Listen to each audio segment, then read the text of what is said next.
እስራኤል ከውጭ ከሚቃጣባት ጥቃትና ሌላ ሴራ ይልቅ አሁን በውስጣዊ ወታደራዊ አቅም መሳሳትና በፖለቲካዊ መበታተን ስጋት ውስጥ የህልውና አደጋ እንዳጋጠማት እየተገለጸ ይገኛል። የእስራኤል የጦር ኃይሎች ጠቅላይ ኤታማዦር ሹም ሌተናል ጀነራል አያል ዛሚር ለሀገሪቱ የደህንነት ካቢኔ አቀረቡት በተባለ አንድ ሪፖርት ውስጥ የእስራኤል የመከላከያ ኃይል ወይም አይዲኤፍ ሊደረመስ ሊፈርስ ደርሷል ሲሉ በይፋ ገልጸዋል። ይህ መግለጫ ታዲያ በታሪክ የማይበገር ተብሎ የሚገለጸው የእስራኤል ጦር ትልቅ ውርደትና የውድቀት ምልክት ተደርጎ የተወሰደ አጋጣሚ ሆኗል። እንደ ዛሚር ገለጻ ከሆነ ሰራዊቱ በአሁኑ ወቅት በወታደሮች እጥረት እየተሰቃየ ይገኛል ብለዋል። ይህ እጥረት ደግሞ ዝም ብሎ የተራ ቁጥር ጉዳይ አይደለም። ሰራዊቱ በበርካታ ግንባሮች ማለትም በጋዛ፣ በሊባኖስ፣ በሶሪያ፣ በየመን የሚሰነዘሩበት ጥቃቶች ለመመከት ያለው አሁናዊ አቋም ብቁ አይደለም፣ ሽባ የሆነ ነው የሚል ሐሳብ እንዲነሳ አድርጓል። ጀነራሉ 10 ሬድ ፍላጎች አሉ ወይም ቀይ መብራቶች አሉ በማለት የገለጿቸው ነጥቦችም በተለይ የተጠባባቂ ወታደሮች ሪዘርቭ ፎርስ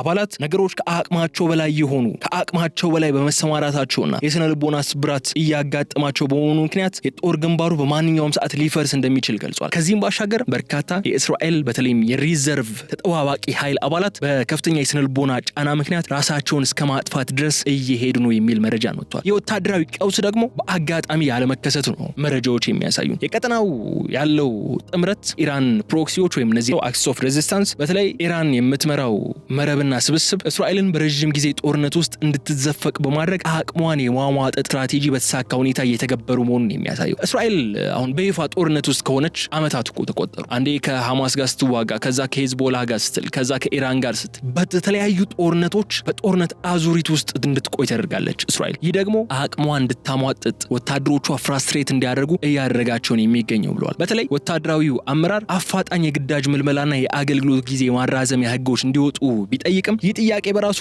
በሀገሪቱ ውስጥ ያለውን ማህበራዊ ውጥረት ይበልጥ እንዲባባስ አድርጎታል። ዛሬ ታዲያ ዋናው የምናነሳው ጥያቄም ይህ ነው። አንዲት ሀገር ወታደራዊ መዋቅሯ በሰው ኃይል እጥረትና በውጭ ጫና ምክንያት ሊፈርስ አፋፍ ላይ ከደረሰ የመጨረሻው ጣፋንታዋ ምንድነው ሊሆን የሚችለው የሚል ጥያቄን በቀጣዮቹ ደቂቃዎች በስፋት የምናነሳው ይሆናል። ይህ ጥያቄ በምንጠይቅበት ሰዓት ደግሞ የእስራኤል ወታደራዊ የበላይነት አብቅቶለታል፣ አሁን ትግሉ ስለ ድል ሳይሆን ስለ መትረፍ ሆኗል የሚሉ መልሶችን እንድንመለከት ያስገድደናል ማለት ነው። ስለዚህ ቀጣዮች ደቂቃዎች በዚህ ጉዳይ ላይ እንወያያለን፣ የተለያዩ መረጃዎች እናጋራችኋለን። የእስራኤል ወታደራዊ አመራሮች እንዲሁም የፖለቲካ ሰዎች የእስራኤል ህልውና ጉዳይ አስጊ ሁኔታ ውስጥ ስለመግባቱ የተለያዩ መረጃዎች አስደግፈው እየገለጹ ነው የሚገኙት። አሁን በስልጣን ላይ ያሉ ብሎም ቀደም ሲል በእስራኤል ፖለቲካ አመራር ውስጥ የነበሩ ሰዎች ናቸው። አሁን የእስራኤል ጉዳይ አስጊ ሆኗል፣ ምናልባት በመፈራረስ አፋፍ ላይ ነው የምትገኘው የሚሉ መረጃዎች እያወጡ ያሉትና የእነሱን ሐሳቦች እያነሳን ነው ቀጣይ ደቂቃዎችን አብረን የምንዘልቀው። ስለዚህ አብራችሁን ቆዩ። የዩቲዩብ ገጻችንን ሰብስክራይብ አድርጉ፣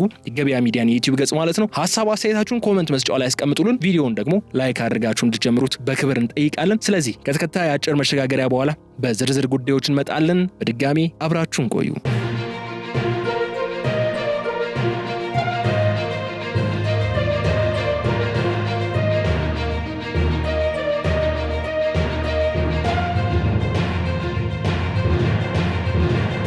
ሌተናል ጀነራል አያል ዛሚር ባቀረቡት ሪፖርት ላይ የእስራኤል መከላከያ ኃይል ዛሬ ላይ ከ10,000 በላይ ተጨማሪ ወታደሮች ያስፈልጉታል ይላል። ከነዚህ ውስጥ ደግሞ 8,000 ያህሉ የፊት መስመር ተዋጊዎች ወይም ኮምባት ሶልጀሮች መሆን አለባቸው ነው የሚለው። ይህ ክፍተት ታዲያ የእስራኤል ሰራዊት በታሪኩ አይቶት የማያውቅ ስትራቴጂካዊ ክፍተት እንዳለው እንዳጋጠመው የሚያሳይ አጋጣሚ ሆኖ ተወስዷል። ጀነራል ዛሚር 10 ሬድ ፍላግስ ሲሉ የጠቆማቸው ነጥቦች የሚያሳዩት ደግሞ የሰራዊቱ የመጨረሻ ትንፋሹ ላይ እንደሚገኝ ነው። እነዚህ ምልክቶች የሚያሳዩት ሰራዊቱ በ5 ግንባሮች ማለትም ቀደም ብለን ያነሳናቸው አሉ አይደለ፣ በጋዛ፣ በሊባኖስ፣ በዌስት ባንክ፣ በሶሪያና በኢራን በቀጥታ በሚደረግ ጦርነት ውስጥ ተዘፍቆ ዓመታትን አሳልፏል። ይህ ደግሞ ሰራዊቱ ለአቅም ማነስ ብቻ ሳይሆን ተቋማዊ መፈራረስ እንዲያጋጥመውም ያስገደደ ሁኔታ ፈጥሯል። በተለይ በሊባኖስ በኩል የሂዝቦላ የማያቋርጥ ጥቃት የሰራዊቱ ትኩረት በተበታተነበት በዚህ ወቅት ደግሞ የእስራኤል ጦር ወይም አይዲኤፍ ያሉት ጥቂት ወታደሮች ረጅም ጊዜና ያለ እረፍት እንዲዋጉና እንዲሰሩ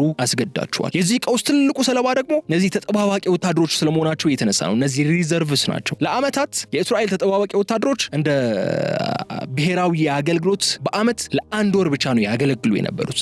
ሞስት ፕሮባብሊ እነዚህ ሰዎች ወታደራዊ ስልጠና የወሰዱ ሲቪሎች ናቸው። አስፈላጊ ሲሆን ወደ ሚሊታሪው የሚጠሩት። አሁን ግን እነዚህ ተጠባባቂ ወታደሮች በአመት 200 ቀናትና ከዚያ በላይ የደንብ ልብስ ለብሰው መደበኛ የውትድርና ስራ እንዲሰሩ እየተደረጉ ነው ያሉት። ይህ ደግሞ እነዚህ ሪዘርቭ ኃይሎች ስነልቦናዊ ስብራት እንዲገጥማቸው አድርጓል። ብዙዎቹ ስራቸውን አጥተዋል። ብዙዎቹ ቤተሰቦቻቸው ፈርሰዋል። ብዙዎቹ ደግሞ ለከፍተኛ የአእምሮ ጫና ተጋልጧል። ጀነራሉ በግልጽ እንደገለጹት ከሆነ ደግሞ ተጠባባቂው ኃይል ከእንግዲህ በኋላ የሚመጣበት ጫና ሊሸከም የማይችልበት ሁኔታ ላይ ደርሷል ሲሉ ገልጿል። እንደውም በዚህ አጋጣሚ አንድ መረጃን ልንገራችሁ። ባለፉት ቀናት አንድ የእስራኤል የሪዘርቭ ኃይል ወይም ተጠባባቂ ኃይል ወታደር አባል በእስራኤል ውስጥ አሉ አይደል፣ በተለያዩ አካባቢዎች እነዚህ የሚሳኤል ድብደባ፣ የድሮን ጥቃት ሲፈጸም እስራኤላውያን እንዲደበቁባቸው የተዘጋጁ ዋሻዎች አሉ።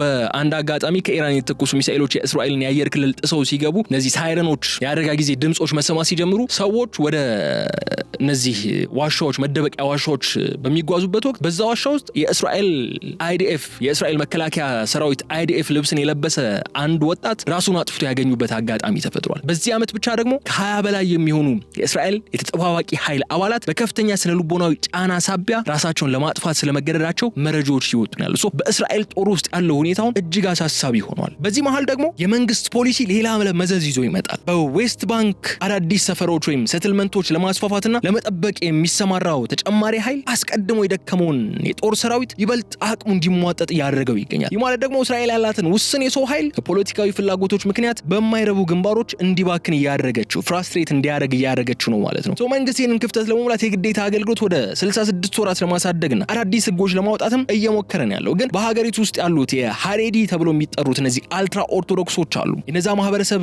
አባላት ደግሞ ውትድርና ውስጥ አንገባም የሚል የማይናወጥ አቋም አላቸው። እነሱ ወደ ውትድርና አለመግባታቸው ደግሞ ትልቅ ቁጣን ቀስቃሽ ሆኗል። እነዚህ ማህበረሰቦች 80 ሺህ የሚጠጉ ወጣቶች አሏቸው። እነዚህ 80 ሺህ የሚጠጉ ወጣት ሀሬዲዎች እያሉ ደግሞ የደከመው ተጠባባቂ ኃይል ተመልሶ እንዲዘምት መጠየቁ ሰራዊቱ ከውስጥ መከፋፈልና መበታተን እንዲጋረጥበት ወይም ወደዛ መልኩ እንዲያመራ እያደረገው ነው ያለው። በአጭሩ ግን ሁኔታዎቹን ስንመለከታቸው የእስራኤል ወታደራዊ መዋቅር ዛሬ ላይ ልክ እንደተወጠረ ክር ነው ያለው። በአንድ በኩል የቀጠናዊ የተቃውሞ ኃይሎች ወይም አክሲስ ኦፍ ሬዚስታንስ ግፊት ያደርጉበታል። በሌላ በኩል ደግሞ የውስጥ የሰው ኃይል እጥረትና ፖለቲካዊ ሽኩቻ ክሩን ሊበጥሱት ተቃርበዋል።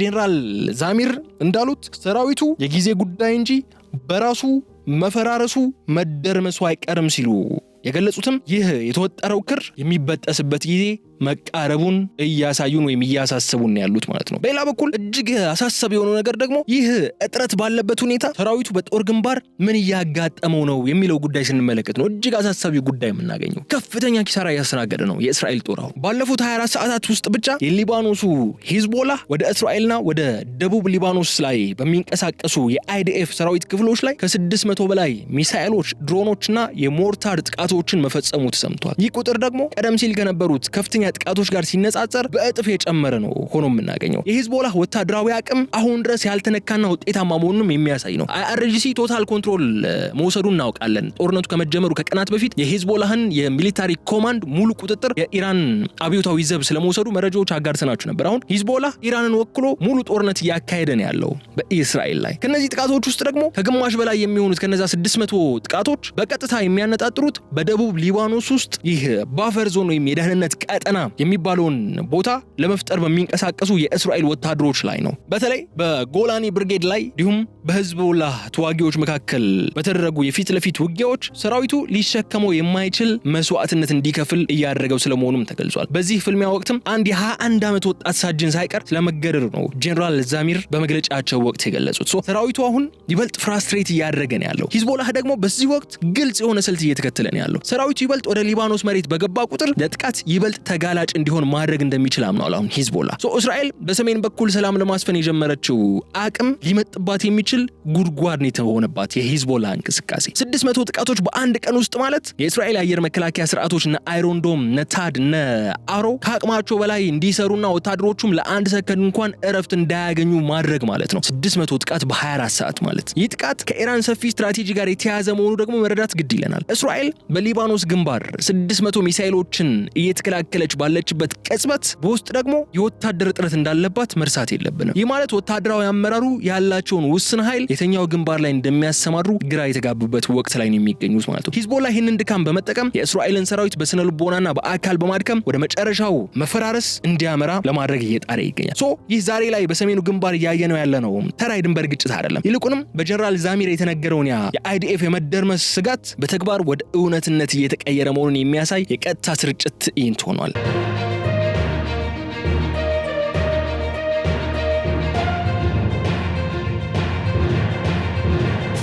እስራኤል በቴክኖሎጂ የበላይነት ልታሸንፈው ያልቻለችውን ይሄ ጥቃት ናዳ የቀጠናዊ ተቃውሞ ኃይሎች እስራኤልን ለረጅም ጊዜ ለማዳከም የነደፉት ስልት ፍሬ እያፈራ መሆኑን የሚያረጋግጥ አጋጣሚ ነው ማለት ነው። የተከበራችሁ የገበያ ሚዲያ ተከታታዮቻችን እነዚህ እስካሁን የተመለከትናቸው ነጥቦች ሰራዊቱ በሰው ኃይል እጥረትና በሂዝቦላ ሚሳኤል ናዳ አጣብቂኝ ውስጥ መግባቱን የሚያሳዩ ናቸው። ነገር ግን የእስራኤል ትልቁ ስጋት ከሊባኖስ ድንበርና ከኢራን የሚተከሱ ሚሳኤሎች ብቻ አይደለም። በሀገሪቱ ውስጥ በእስራኤል እምብርት የሚመነጨው የፖለቲካ የውስጥ መከፋፈልም ሌላኛው አስጊ ጉዳይ ነው። የቀድሞዋ የእስራኤል የውጭ ጉዳይ ሚኒስትር የሆነችው ቲጂፒ ሊቪኒ በቅርቡ የሰጡት አንድ አነጋጋሪ መግለጫ ደግሞ እስራኤል እንደ ሀገር እየፈራረሰች መሆኗን የሚያሳይ ነው። በግልጽ ቋንቋ እስራኤል is being dismantled ሲሉ ነው እነዚህ የቀድሞ የእስራኤል የውጭ ጉዳይ ሚኒስትር በኤክስ ገጻቸው ላይ ሐሳባቸውን የገለጹት። ሊቭኒ የተጠቀሙት ቃል እጅግ ከባድና ታሪካዊ ነው። እስራኤል በአሁኑ ወቅት የምትከተለው ፖሊሲ አፓርታይድ ነው ሲሉም ነው በግልጽ የገለጹት የቀድሞዋ የውጭ ጉዳይ ሚኒስትር። አንዲት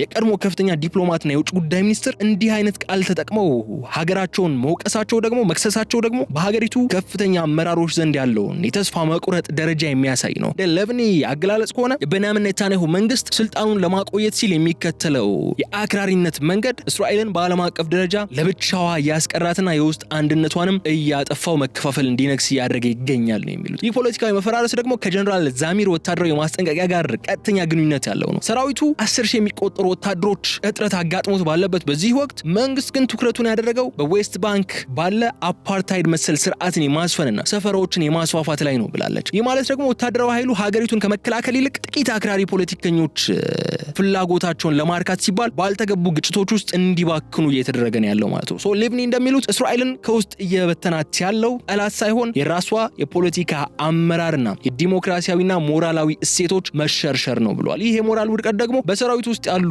ወታደሮች ለምንና ለማን እንዋጋለን የሚል ጥያቄ እንዲያነሱ አድርጓቸዋል። አንድ ሰራዊት ደግሞ የሚዋጋለትን ዓላማ መጠራጠር ከጀመረ ጀነራል ዛሚር እንዳሉት በራሱ ላይ መፈራረሱ የማይቀር እውነት ይሆናል ማለት ነው። ስለዚህ የእስራኤል መፈራረስ አሁን በሁለት አቅጣጫ ነው እየተከናወነ ያለው። በአንድ በኩል የቀጠናው ተቃውሞ ኃይሎች በወታደራዊ ጥቃት አቅሟን እያሟጠጧት ነው ያሉት። በሌላ በኩል ደግሞ እንደ ሊቭኒ ያሉ ፖለቲከኞች እንደሚመሰክሩት የእስራኤል የራሷ ፖሊሲዎች እንደ አፓርታይድ ያሉ ታሪካዊ ስህተቶች ውስጥ በመዘፈቃቸው ሀገሪቱ ከውስጥ እየበተኗት እንድትፈራርስ እያደረጓት ነው ይገኛሉ እያሉ ነው። ይህ ደግሞ ለኢራንና ለአጋሮቿ እስራኤልን ያለ ብዙ ጥረት ለማሸነፍ ትልቅ ስትራቴጂካዊ እድል የሚፈጥርላቸው ነው ማለት ነው። ይህንን ብለን ታዲያ ጀነራል ዛሚር ሰራዊቱ እንዳይፈርስ መፍትሄ ያሏቸውን 3 ወሳኝ የህግ ጥያቄዎችና እነዛ ጥያቄዎች ያስከትሉትን ማህበራዊ ቀውስ ደግሞ እንመርምር። ጀነራሉ በግልጽ እንደተናገሩት ሰራዊቱ ሳይበተን እንዲቀጥል ከተፈለገ 3 አዳዲስ ህጎች በአስቸኳይ መጽደቅ አለባቸው ብለዋል። እነዚህ ህጎች ደግሞ አዲስ የግዳጅ መልመላ ህግ፣ የተጠዋዋቂ ኃይል አገልግሎት ህግና የግዴታ አገልግሎት ጊዜን ወደ 36 ወራት የሚያሳድግ ህግ ነው ያሏቸው። እነዚህ ህጎች ለምንድን ነው ያስፈልጓት እስራኤል? እነዚህ ህጎች እስራኤል የፈለገችበት ምክንያት ሰራዊቱ ዛሬ ያለበትን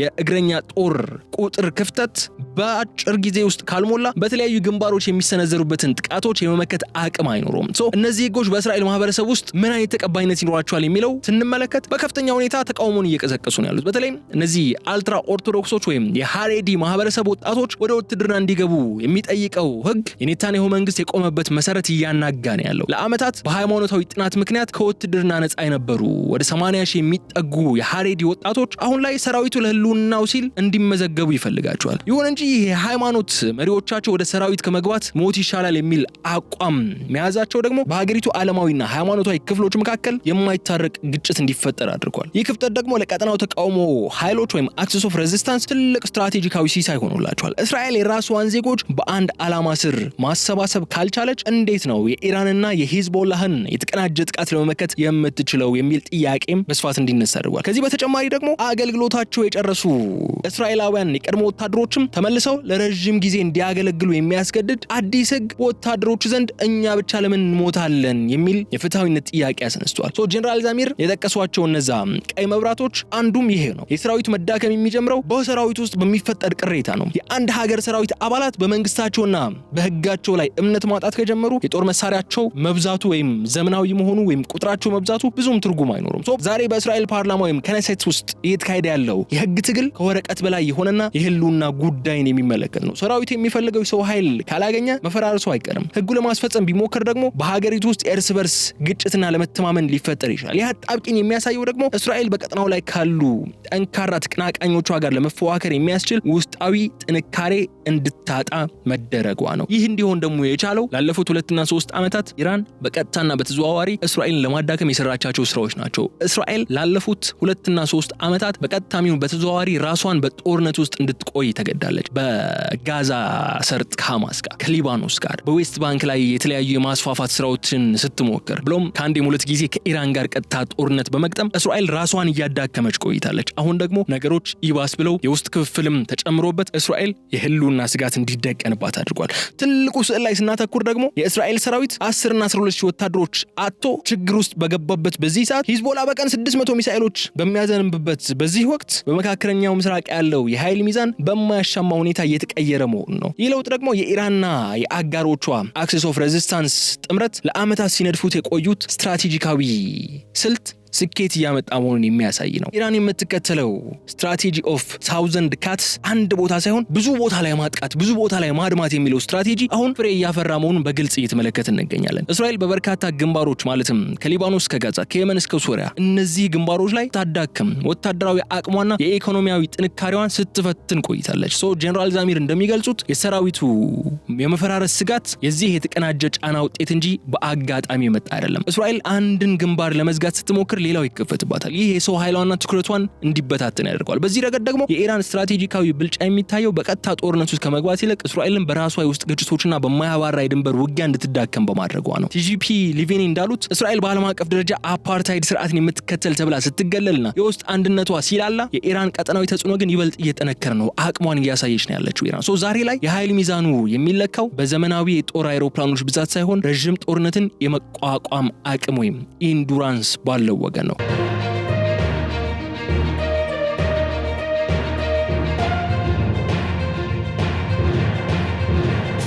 የሂዝቦላ የጥቃት መጠን መጨመርና የእስራኤል ሰራዊት የሰው ኃይል እጥረት የቀጠናው ተቃውሞ ኃይሎች እስራኤልን ወደማይቀረው ውድቀት እየገፏት መሆኑን የሚያሳዩ ናቸው። ቀደም ሲል እስራኤል የማይበገር የደህንነት ግንብ እንደነበራት ይታሰብ ነበር። ዛሬ ግን ያ ግንብ ከውስጥም ከውጭም እየተናደ መሆኑን እያየን እንገኛለን። ይህ ሽግግር ደግሞ ለኢራንና ለአጋሮቿ በመካከለኛው ምስራቅ አዲስ የታሪክ ምዕራፍ ለመክፈት ትልቅ ዕድል የሰጠ አጋጣሚ ነው። ይህ ዛሬ የምናየው የእስራኤል ወታደራዊ መዳከም ለኢራን ስትራቴጂካዊ የበላይነት ማረጋገጫ ተደርጎ ሊወሰድ ይችላል። እስራኤል ራሷን ለመከላከል የሚያስችል የሰው ኃይልና የሞራል ጥንካሬ እያጣች ባለችበት በዚህ ወቅት ደግሞ የቀጠናዊ ተቃውሞ ኃይሎች ይበልጥ ተቀናጅተውና ተጠናክረው እየወጡ ነው ያሉት። ይህ የኃይል ሚዛን ለውጡ የወደፊቱን የመካከለኛው ምስራቅ ዕጣ ፋንታ የሚወስን ታሪካዊ ክስተትና አጋጣሚ ስለመሆኑ ደግሞ የሚያጠራጥር አይደለም። ተከበራችሁ የገበያ ሚዲያ ተከታታዮቻችን እስካሁን ድረስ በነበረን ቆይታ እስራኤል እንደ ሀገር የገባችበትን እጅግ ውስብስብ ቀውስ በዝርዝር እየተመለከትን ቆይተናል። ከጀነራል ኢያል ዛሚር ሰራዊት በራሱ ላይ ሊፈርስ ይችላል የሚል አስደንጋጭ ማስጠንቀቂያ ተነስተን ቀድሞ የውጭ ጉዳይ ሚኒስትር ምስክርነት እስራኤል የአፓርታይድ ፖለቲካን እየተከተለች ነው የሚለውን ጉዳይ ብሎም ሂዝቦላ 600 የሚሳኤልና የድሮን እንዲሁም የሞርታር ናዳዎች በእስራኤል ላይ በ24 ሰዓት ውስጥ መተኮሱ እንዴት የአይበገሬዋን እስራኤል የሰው ኃይልና ቴክኖሎጂ እያዳከሙና እያሟጠጡት እንደሆነ በስፋት ተመልክተናል። አሁን ግን ጥያቄው መሆን ያለበት ይህ ሁሉ ወዴት ነው የሚያመራን የሚል ነው። እነዚህ ሁሉ መረጃዎች የሚሰጡን ትርጉም ግልጽና ግልጽ ነው። እስራኤል ለዓመታት የገነባቸው የወታደራዊና የፖለቲካ የበላይነት ግንብ ዛሬ ላይ በከፍተኛ ሁኔታ እየተሸረሸረ ነው የሚገኘው። ይህ መሸርሸር ደግሞ በአጋጣሚ የመጣ ሳይሆን በኢራን የሚመራው አክሰስ ኦፍ ሬዚስታንስ በረጅም ጊዜ ስትራቴጂካዊ ትዕግስትና በተቀናጀ ጫና የደረሰበት ውጤት ነው። ዛሬ ላይ እስራኤል ያጋጠማት ፈተና በጥቂት ወታደሮች ወይም በሚሳኤል መከላከያ ብቻ የሚቀረፍ አይደለም። ችግሩ ስር የሰደደና ተቋማዊ ነው። አንድ ጦር ሰራዊት በ10 ሺዎች የሚቆጠሩ ወታደሮች ያስፈልጉኛል ማለት ከጀመረ ተዋበቂ ኃይሉ ደግሞ በድካም ተዘለፍልፎ ከሆነ ያለው 600 ሚሳኤሎች እየተቋቋመ ለረጅም ጊዜ መቀጠል አይችልም። በተመሳሳይም የሀገሪቱ ፖለቲከኞች በውስጥ ሽኩቻና በአፓርታይድ መሰል ፖሊሲዎች ተጣምደው ባለበት በዚህ ወቅት ደግሞ የውጭውን ጠንካራ ጫና መቋቋማቸው የማይታሰብ ነው። ይህ ዛሬ ያየነው ያለውን የእስራኤል ወታደራዊና ፖለቲካዊ መዳከምና ሽኩቻ በቀጠናው አዲስ የታሪክ ምዕራፍ እየከፈተ ስለመሆኑ የሚያበስር አጋጣሚ ነው። የኃይል ሚዛኑ ከምዕራባውያን ደጋፊነት ወደ ቀጠናዊ ኃይሎች ጽናትና ብልሃት እየተሸጋገረ ነው ያለው። ጀነራሉ እንዳሉት ሰራዊቱ በራሱ ላይ መፍረሱ ወይም ሊቭን እንዳሉት ሀገሪቱ መበታተኗ የጊዜ ጉዳይ እንጂ የማይቀር እውነት እየሆነ ስለመምጣቱ ግልጽ አመላካች ሆኖ እናገኛቸዋለን። ለማጠቃለል ያህል ግን እነዚህ ዛሬ ያየናቸው የተለያዩ ጉዳዮች የሚያሳዩን አንድ ትልቁ እውነት የማይበገር የሚባለው አካል አሁን እንደ ድሮ ዝናውና ስሙ አይደለም ያለው። የድል አቅጣጫውም አሁን እየተቀየረ ያለ ይመስላል። ምናልባት አሜሪካ ከዚህ ጦርነት ራሷን የምታገልበት እድል ካለ ደግሞ ጉዳዮቹ ይባስ የሚባባሱበት ሁኔታ ሊፈጠር ይችላል። በዚህ ጦርነት ውስጥ አስቡት እንደነ የመን ሀውቲዎች አሁን በሙሉ አቅማቸው ተሳትፎ ማድረግ አልጀመሩም። እነሱ በሙሉ አቅማቸው መሳተፍ ሲጀምሩ የሚፈጠሩት ጉዳዮች ምንድናቸው? በጋዛ በኩል ሌላ የጦር ግንባር ቢከፈትባት እስራኤል ምንድነው የሚያጋጥማት የሚለው እንግዲህ በቀጣይ አዳዲስ ጉዳዮች ሲወጡ የምናነሳው የምንነጋገርበት ጉዳይ ይሆናል። ብቻ ግን አሁን የታሪክ መጣጠፊያ ላይ ነው ያለነው። ይሄ ታሪክ መጣጠፊያ ደግሞ ለመላው መካከለኛው ምስራቅ አዲስ ተስፋና አዲስ የኃይል አስተላለፍ ይዞ እንደሚመጣ የሚያጠራጥር አይደለም። እስራኤል አሁን በራሷ ስተትና በጥላቶቿ ጥቃቶች መካከል ሆና የመጨረሻውን ምዕራፍ እየጠበቀች ትገኛለች። እስራኤል ይህንን አጋጣሚ በድል የምትቋጭበትና የበላይነት አስመዝግባ የምትወጣበት እድል ካለ መጀመሪያ ከውስጧ ያሉትን ችግሮች እስራኤል በሌሎች አካላት እንደ ወራሪ የምትቆጠርበትን ናሬቲቭ ማስተካከል ካልቻለችና ፍትሃዊነትን ካላሰፈነች እስራኤል ከውጭ ከሚቃጣባት ጥቃት ይልቅ በውስጧ እያቆጠቆጡ ያሉ ተቃውሞችና መከፋፈሎች ቀድመው ራሷን ሊያከስሟት እንደሚችሉ ያሰጋል ማለት ነው። ስለተከታተላችሁን አመስግነን የዕለቱን ልዩ ጥንቅራችን እዚህ ላይ ነው የምንቋጨው። የተከበራችሁ የገበያ ሚዲያ ተከታታዮቻችን ቆይታችን እንዴት ነበር? ሀሳብ አስተያየታችሁን ኮሜንት ላይ ያስቀምጡልን። የዩቲዩብ ገጻችንን ሰብስክራይብ አድርጉ። ቪዲዮውን ላይክ ማድረጋችሁን እንዳትዘነጉ። በቀጣይ በሌላ ጉዳይ መልሰን እስክንገናኝ ድረስ መልካሙን ሁሉ ለእናንተ እመኛለሁ። ሰላም።